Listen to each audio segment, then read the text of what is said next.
जुलूस लेकर आए हैं आप लोग देख लें, ये इसराइल के अगेंस्ट निकाली जा रहे हैं, ठीक है जी। मेन चौक है जिसके अंदर ये ना लगे हुए हैं, प्रोटेस्ट कर रहे हैं और इसराइल के अगेंस्ट कर रहे हैं कि इसराइल जो है वो फ़लस्तीनी मुस्लिम मुसलमानों को बहुत जुल्म कर रहा है, ठीक है। 2 hours later. मुजफ्फराबाद में बहुत जो है ना फेमस कबाब वाला है, इंसाफ कबाब हाउस के नाम से उनका है, ठीक है।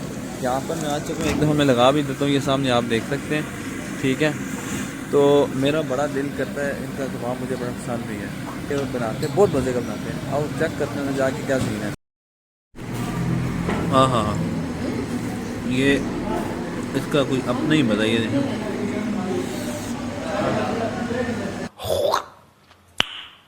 Nice. साफ फलों का कबाब देखिए बहुत पसंद किया जाता है, बहुत ज़्यादा पसंद किया जाता है, लोग इसे दूर दूर से खाने के लिए आते हैं।